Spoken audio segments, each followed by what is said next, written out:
Sarah had worked overtime again, exhausted after back-to-back shifts at the hospital. All she wanted was to collapse into bed. She opened her Uber app and booked a ride home. Within seconds, a driver named Greg accepted. His profile was reassuring: 4.9 stars, 500-plus trips, and a friendly-looking photo of a man in his late 40s with a warm smile. When the sleek black sedan pulled up, Sarah felt relieved. Greg greeted her cheerfully, and she slid into the back seat. "Rough day?" he asked, glancing at her in the rearview mirror. Sarah nodded. "You could say that." The ride started smoothly, Greg making light conversation. At first, it felt like the typical chatter she was used to with Uber drivers. "Where are you from? What do you do?" But then Greg began asking questions that felt personal. "You're a nurse, right? Must be stressful working nights like these." Sarah froze. She hadn't mentioned her job. "Yeah, it is," she said cautiously. Greg smiled. "It's an admirable profession. You don't see many people willing to make those sacrifices anymore." Her unease grew. She stared out the window, hoping the ride would end soon. But then Greg spoke again. "I'm sure your dog misses you on nights like this. Max, isn't it?" Sarah's stomach dropped. She gripped her phone tightly, her voice trembling. "How do you know about my dog?" Greg chuckled. "Oh, it's amazing what you can learn when you pay attention." The atmosphere in the car shifted. The friendly driver now felt like a predator. Sarah opened the Uber app to double-check the ride details, but her heart sank when she saw a message pop up. "Your ride has been canceled." "What's going on?" she demanded, her voice cracking. Greg's smile disappeared. His eyes met hers in the mirror, cold and calculating. "Relax, Sarah.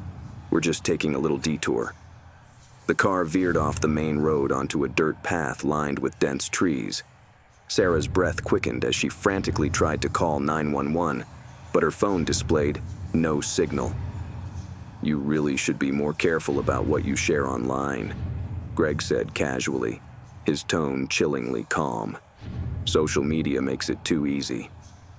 As the car slowed, Sarah spotted a large abandoned building up ahead. Her instincts screamed at her to act. Gripping her bag tightly, she swung it at Greg's head, catching him off guard. The car swerved violently, and Sarah yanked the door handle. This time, it unlocked. She tumbled out of the moving car, hitting the ground hard. Ignoring the pain, she scrambled to her feet and sprinted into the woods. The sound of Greg's footsteps followed her, crunching on twigs and leaves. "Sarah," he shouted, "you can't run forever." Her heart pounded as she stumbled through the dark forest. Then, in the distance, she saw headlights. A truck. She burst onto the road, waving her arms wildly. The truck screeched to a halt, and the driver jumped out, calling the police as Sarah collapsed in tears. When the police arrived, Greg was gone, leaving his car abandoned. But inside the vehicle, officers found a notebook filled with details about Sarah's life. Her address, her dog's name, even photos of her taken without her knowledge. He had been stalking her for weeks. Sarah deleted every social media account that night and vowed never to use a rideshare app again. But sometimes, late at night, she swears she hears the hum of an idling car outside her window.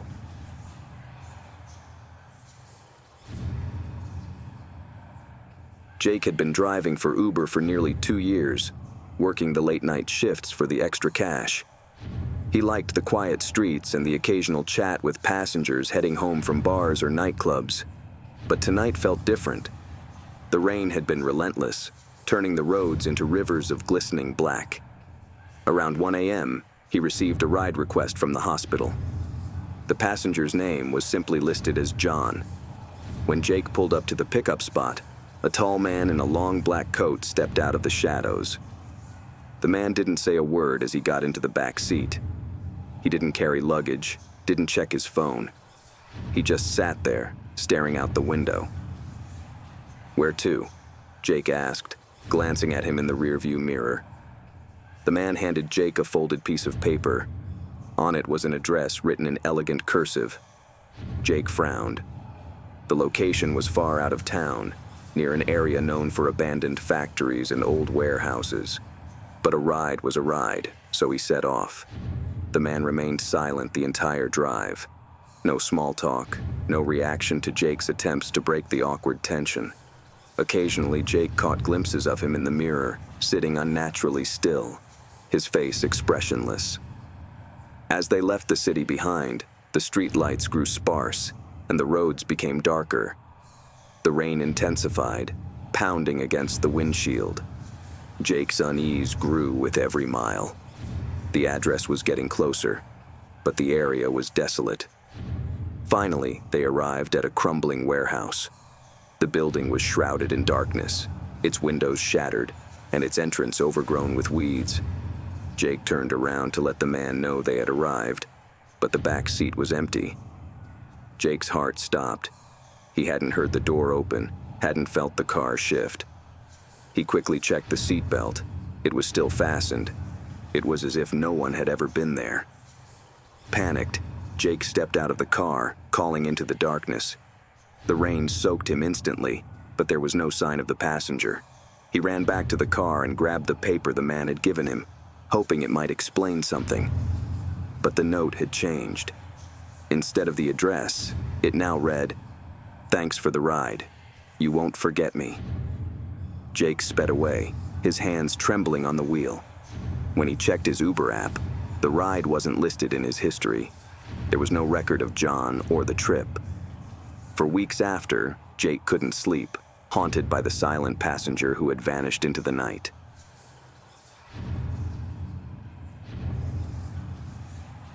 Lisa had been celebrating her best friend's birthday at a trendy downtown bar. The night had been filled with laughter, dancing, and maybe one too many cocktails. By 1 a.m., her energy was flagging, and she decided it was time to call it a night. Not wanting to wait for her friends, she opened the Uber app and booked a ride home. The app paired her with a driver named Sam. His profile seemed fine, an older man with kind eyes, a clean white sedan, and a solid 4.8-star rating. When the car pulled up, Lisa checked the license plate and climbed into the back seat. "Thanks for picking me up," she said, her words slightly slurred. Sam nodded politely but didn't respond. He wasn't chatty, which Lisa didn't mind. She leaned against the window, watching the city lights blur as they drove. It wasn't long before Lisa noticed something strange. The route Sam was taking was unfamiliar. She'd taken rides home from this area dozens of times, and this wasn't the usual way. "Hey, this isn't the right turn," she said, sitting up. Sam remained silent, his grip on the wheel tightening. Lisa's unease grew as they entered a quieter, darker part of town. "Seriously, where are we going?" she demanded, her voice shaking now. Sam finally spoke, his voice calm but chilling. "Relax. You don't remember me, do you?" Lisa's stomach dropped. His voice was vaguely familiar, but she couldn't place it. Her heart raced as she tried to piece it together. "We met a while back," Sam continued, glancing at her in the rearview mirror. "You probably don't remember, but I remember you. You were on that dating app. We went out once. You never called me back." Lisa's mind reeled.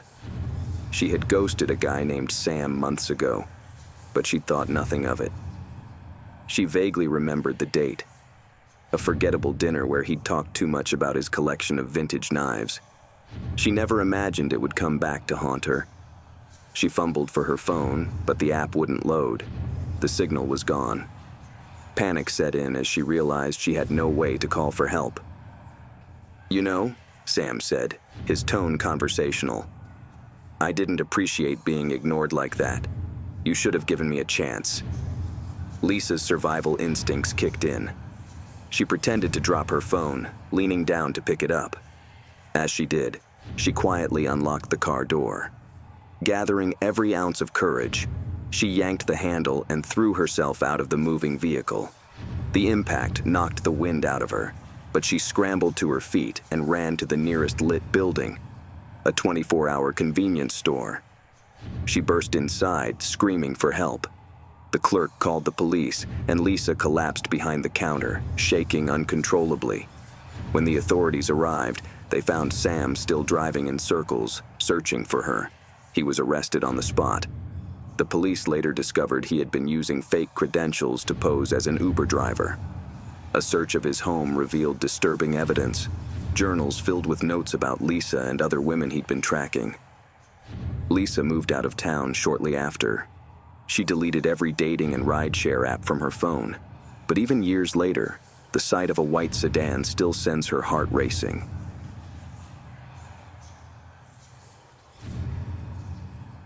Tom was exhausted after a long day at work.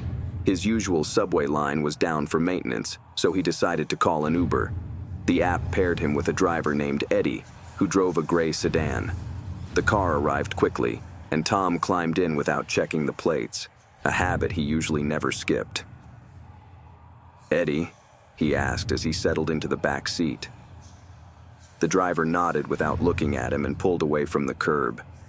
The ride started normally, but Tom couldn't shake the feeling that something was off.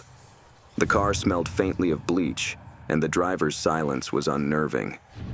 Tom opened his Uber app to double-check the ride details, but a strange message appeared. "This ride is no longer active."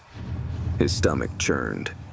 "Hey, this isn't the route to my place," he said, leaning forward. Eddie ignored him, his eyes locked on the road. Without a word, he turned onto a deserted side street lined with abandoned warehouses. Tom's pulse raced as he tried the door handle. It didn't budge. The doors had been locked from the driver's console. "Let me out," Tom said, his voice rising. "Right now." Eddie finally spoke, his tone cold and detached. "You shouldn't have gotten in." Tom's mind raced as the car slowed in front of a dilapidated building. The windows were boarded up, and the area was eerily silent. Eddie turned to face him, a chilling smile spreading across his face. "This is where it ends," he said simply. Desperation surged through Tom. He spotted a wrench on the floor of the car, likely left behind by the real owner of the vehicle. Without thinking, he grabbed it and swung it at Eddie, hitting him in the arm. Eddie yelled in pain, giving Tom just enough time to unlock the door and bolt out of the car. He ran blindly through the dark streets until he found a gas station. He burst inside, shouting for help. The clerk called the police, who arrived minutes later. Eddie was gone, but the car was still there. When the officers ran the plates, they discovered it wasn't registered to an Uber driver. The vehicle had been reported stolen 2 days earlier. Further investigation revealed that Eddie wasn't his real name. He had been using stolen identities to pose as a rideshare driver. Tom's quick thinking had saved his life, but he couldn't shake the thought of what might have happened if he hadn't noticed the warning signs.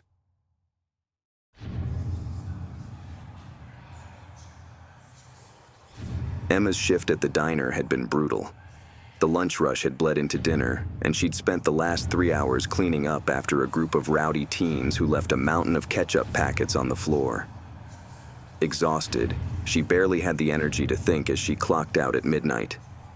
The bus schedule wasn't reliable this late, so she opened her Uber app and booked a ride. The driver, Paul, had a respectable rating, and his car, a sleek black sedan, looked clean and safe. The app estimated a quick 15-minute ride to her apartment. She sighed with relief, eager to get home. When the car pulled up, Emma did her usual routine. She checked the license plate and glanced at the driver's face through the window. Paul looked like his profile photo, a man in his mid-40s with neatly combed hair and a neutral expression. He smiled briefly as she climbed in. "Hi, Paul, right?" she asked, clicking her seatbelt. "Yep. Long night?" he replied, his tone polite but disinterested. "You have no idea," she muttered, leaning her head against the window. The ride started normally. The city lights blurred past as Emma fought to stay awake. Paul was quiet, which she appreciated. Small talk was the last thing she wanted. She stared at her phone, scrolling through social media mindlessly. A notification from the Uber app caught her attention. "You're on your way." It showed her estimated time of arrival, 12:25 a.m. But a few minutes later, something strange happened. The ETA updated to 12:30 a.m., then 12:40 a.m. Confused, Emma glanced at the app's map. The car icon was moving, but not toward her apartment. They were heading in the opposite direction. I think you missed a turn," she said, sitting up straighter. Paul didn't respond right away. He kept his eyes on the road, his hands gripping the wheel. After a long pause, he said, "It's just a small detour.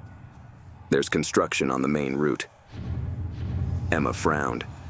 She hadn't seen any notifications about construction, and she'd taken this route home dozens of times.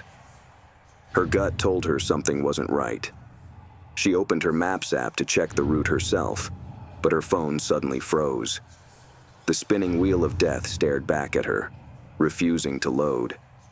"Great," she muttered under her breath, glancing nervously at the dashboard. She noticed something odd. There was no GPS running on Paul's screen. The dashboard was blank except for the speedometer. Her unease grew. "Are you sure this is the quickest way?" she pressed. Paul glanced at her in the rearview mirror, his expression unreadable. "Relax. We'll be there soon." Emma's pulse quickened.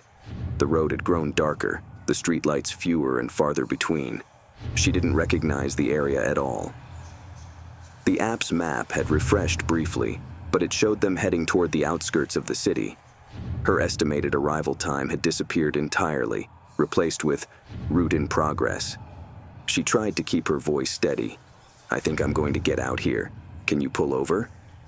Paul ignored her. His grip on the wheel tightened, and the car sped up. Emma's heart pounded as she yanked at the door handle, but it wouldn't budge. The child locks were on.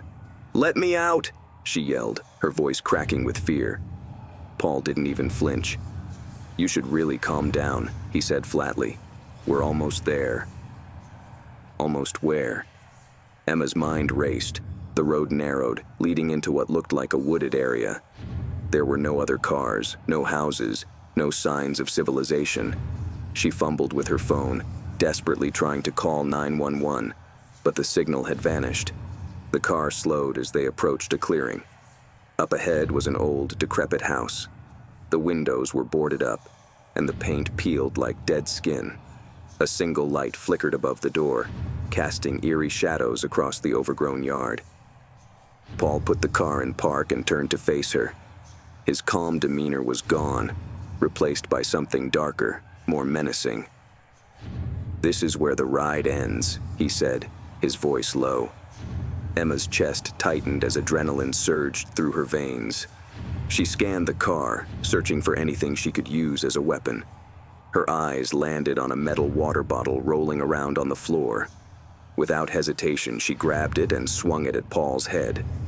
The blow wasn't enough to knock him out, but it startled him. He cursed loudly as she scrambled to unlock the door. She remembered the child locks and frantically reached over to the front seat, fumbling for the unlock button. Paul grabbed her wrist, his grip like a vice. "Let go of me!" she screamed, twisting and kicking. She managed to break free and slam her elbow into his face. He let out a grunt of pain, and she used the moment to hit the unlock button and fling the door open. Emma tumbled out of the car, landing hard on the gravel. Pain shot through her knees, but she didn't stop. She ran as fast as she could, her breath coming in ragged gasps. The house loomed behind her, but she didn't dare look back. In the distance, she saw headlights, another car. She waved her arms wildly, screaming for help. The vehicle slowed, and a man in an Uber jacket stepped out, looking confused. "Are you okay?" he called. Emma collapsed into his arms, sobbing. "He tried to take me. He said he was my driver." The man's expression darkened. "That's impossible. I'm your driver. I've been looking for you for over an hour." The realization hit her like a freight train. Paul wasn't her real driver.